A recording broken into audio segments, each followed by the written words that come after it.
नमस्कार। India debate में आप सबका स्वागत है। मैं हूं आशुतोष पाठक।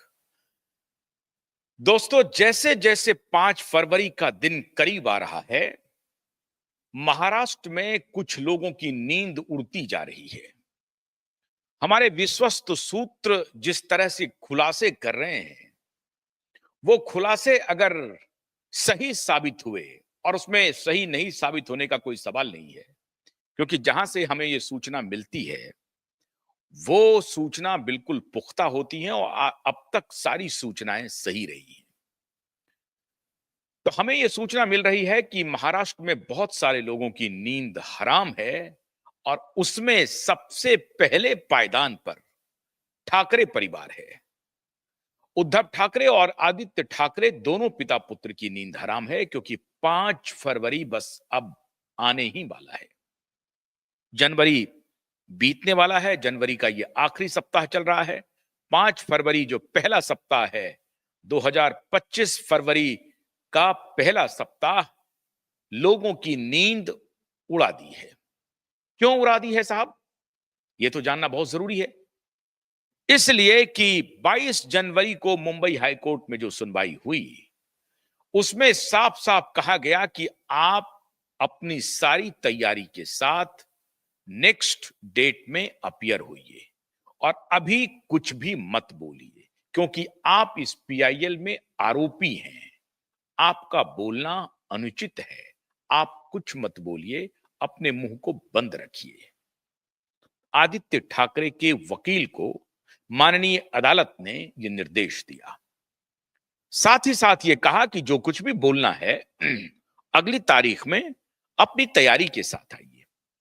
माननीय आलोक अर्धे साहब ने, जो चीफ जस्टिस हैं मुंबई हाई कोर्ट के नए, उन्होंने कहा कि 5 फरवरी को अपनी पूरी तैयारी के साथ आइए। क्या पक्ष है आपका हम सुनेंगे, लेकिन अभी हम सुन रहे हैं पीआईएल जिन्होंने दायर किया है उनकी क्या अपील है, वो क्या क्या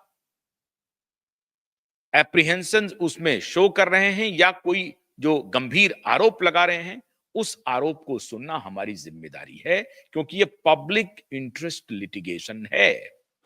अब ये पब्लिक इंटरेस्ट लिटिगेशन बना कैसे? 2 व्यक्ति की मौत की बात है, ये पब्लिक इंटरेस्ट लिटिगेशन का विषय कैसे बन सकता है? बना बना और इसीलिए जो पूर्व चीफ जस्टिस थे मुंबई हाई कोर्ट के, बस यही एक ऐसी बिंदु थी जिस बिंदु को वो नकारना चाह रहे थे, वो सुनना नहीं चाहते थे, ताकि ये मामला सिर्फ 2 व्यक्ति की मौत का नहीं है। मैंने पहले भी आपको कहा है, ये पूरे सिस्टमेटिक फेल्योर को उजागर करने वाला ये पिटीशन है। रसूखदार लोग कैसे फिल्मी अंदाज में काम करते हैं, उसको एक्सपोज करने वाला पिटीशन है। और इसीलिए पूर्व न्यायाधीश ने कोई तारीख लगने नहीं दी, क्योंकि इसमें बड़े बड़े शूरमा एक्सपोज हो रहे थे और उनका एक्सपोजे माननीय जस्टिस जी से देखा नहीं जाता। इसलिए उन्होंने कोई तारीख ही नहीं दी। 1 साल तक इसको टालते रहे। लेकिन अब माननीय आलोक आराधे साहब आ गए और उन्होंने फौरन इसकी सुनवाई की और अगली तारीख दे दी। अब इस अगली तारीख का माजरा क्या है? सूत्र बता रहे हैं कि जांच एजेंसियों ने सुशांत के मामले को बड़ी तेजी से खंगालना शुरू कर दिया है। मैंने आपको कल बताया था कि किस प्रकार से जांच एजेंसी बदनाम लोगों की कुंडली खंगाल रहा है और उसमें कौन कौन निशाने पर आ रहे हैं, और हमें और इनपुट्स मिल रहे हैं, उसके बारे में मैं कल बताऊंगा। लेकिन आज मैं आपको बता रहा हूं, आपने बहुत सुना होगा, उस दौरान बड़ा ही मशहूर था, और खासतौर से एसएसआर वॉरियर में तो ये बिल्कुल कोई नई बात नहीं है। एसएसआर वॉरियर इस तथ्य को जानते हैं। देश को आज जानना जरूरी है। आपने नाम सुना होगा डार्क वेब का। सुना था ना? ये डार्क वेब क्या है?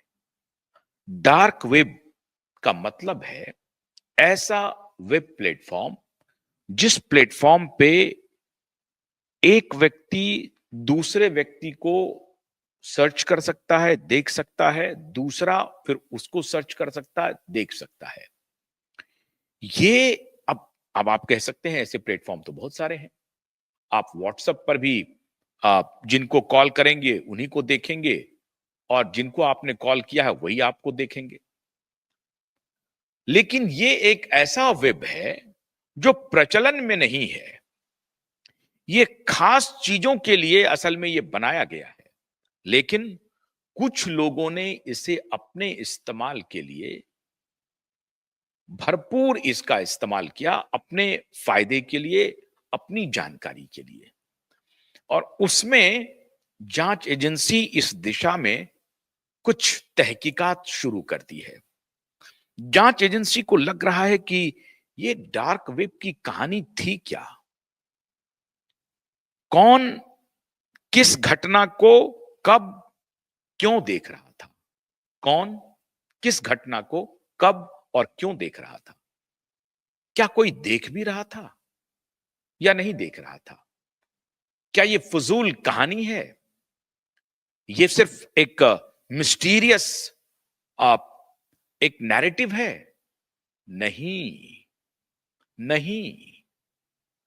सीबीआई अब पुख्ता सबूत इकट्ठा कर रही है। नहीं, इसकी जानकारी दी जा रही थी और पल पल की जानकारी मिल रही थी। इसका भांडाफोड़ कैसे हुआ, हमारे सूत्र क्या बता रहे हैं, अब मैं आपको बताता हूं। ब्रेकिंग।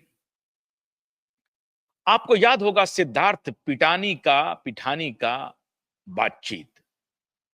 जब सिद्धार्थ पिठानी ने कैमरे पे आके कहा कि मैं ही वो शख्स था जिन्होंने सुशांत के बॉडी को घर के अंदर जो हैंगिंग बॉडी थी उसको नीचे रखा था, मैं ही वो शख्स था जिन्होंने परिवार वालों को फोन किया था, मैं ही वो शख्स था जिन्होंने इंटरनेट पे चाबी वाले का नंबर तलाश करके चाबी वाले को फोन किया था।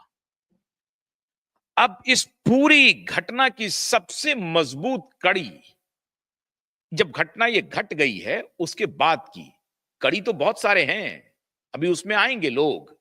डार्क वेब की असली कहानी तो पुलिस पहुंचेगी, जांच एजेंसी पहुंच रही है, पुलिस नहीं। मुंबई पुलिस की तो औकात नहीं है। मुंबई पुलिस क्या क्या कृत्य कर रही है अभी मैं थोड़ी देर में एक और जो शो करने वाला हूं उसमें आप देखेंगे। लेकिन सिद्धार्थ पिटानी ही वो शख्स था जिन्होंने कहा कि हमने हैंगिंग बॉडी को नीचे किया, हमने परिवार को फोन किया, हमने चाबी वाले को फोन किया और चाबी वाला 20 मिनट में आ गया, ताला खोल दिया और फिर वो जाता रहा, वो चला गया। आज मैं इन बातों का जिक्र क्यों कर रहा हूं?